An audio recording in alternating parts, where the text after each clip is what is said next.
Hey YouTube, I got to start throwing some new content your way since I've had all my new subscribers. I want to give you guys a reason to subscribe to my YouTube, because I've been getting all my exposure through TikTok, right?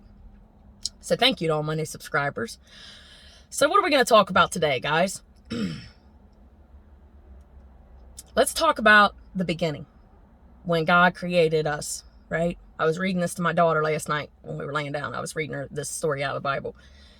And, she was starting to get bored with it. But, so I skipped to the part where, he created us in an image of his own, right?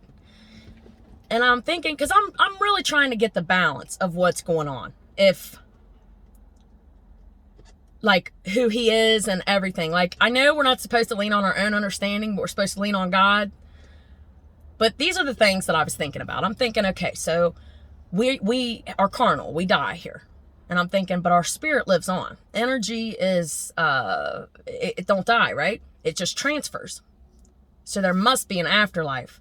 That leads me to know that we are in testing phase, right? We must get good at suffering. I know that sounds like, Kate, why would I want to suffer? Listen, we have to endure these phases in order to get our inheritance, to inherit the kingdom. Because they're up there in heaven celebrating every time one's awakened. He knows your heart. He knows how humble you are. He knows that you didn't even know who you was. And as you come into who you are, the fullness of who you are, that's when things are really going to start to get good. You won't be influenced by other things outside of you or God. Ask God to mentor to you, you know what I mean? And all the things that are unsearchable, God will download to you in your prayer closet. So let's see, what am I trying to get at here? Our very existence, okay? He's the Lord of hosts, right? Our very existence, he wants to dwell inside of us. And if you know God's characteristics, he wants us to be at peace. He don't want us to live a life of torment and agony, but we must keep our faith through all the trials that we've went through. This is from the very beginning, from childhood. Because we got to understand that Satan has had his reign here for quite some time. And his fate's already sealed. So he will manipulate and lie and pull those, so what good is it to gain the whole world if you lose your soul? If we only have, 7 decades, 9 if you're lucky? Time's ticking. So thank you for your time for watching this video, you guys. And I hope that this was able to bring clarity. Being awakened can be painful.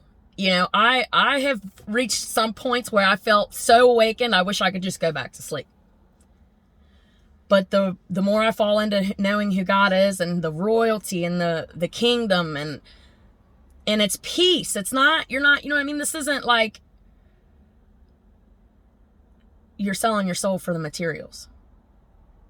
Just be patient. I don't care what trials you're going through right now. Just be patient and know that he is he. Sometimes all we have to do is be still. Because if you're on God's script for your life, he's already got all your obstacles already won. That's why we must find our script that he wrote for our life. Caitlin, how do you do that? In your private time. Don't be afraid to step out on faith. Don't be afraid to make them sacrifices of that relationship that you've been in, or the substances you might be using, anything like that. Don't be afraid to sacrifice it all and get in tune with your Heavenly Father now. How are you ever going to fully heal from the perversion or from whatever it is you're dealing with if we don't get a personal relationship with God? The church, they don't talk about the spiritual sense of it. That's why a lot of us that are really in tune with our spirit, we can't really connect. Some, not all, some of them do. Like Daniel Adams, I believe he's doing Christ's work. Because if you look at who Jesus Christ is, all the Christians out here, what did he do? He cast out demons, demonic spirits. And we have this veil over our eyes where we think that it don't exist. Like it's not true. If I talk to my grandma about stuff like this, she's going to say, oh, spirits don't exist. That stuff's silly. That's because that's what she was taught.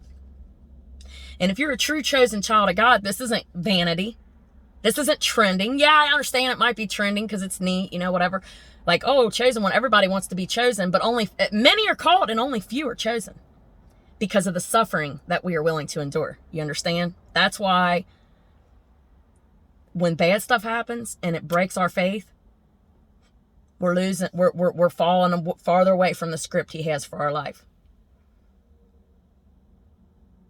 Know who your creator is, and that's when you're going to fall in love with him the most. I hope this made sense, guys. And I hope it was something that you guys needed to hear. Thank you to all my new subscribers and the comments and everything. God is a promise keeper. We must not forget that. But you can't persecute God for not moving in your life if you're not willing to move first and make that covenant in your secret place. I love you guys. Stay up.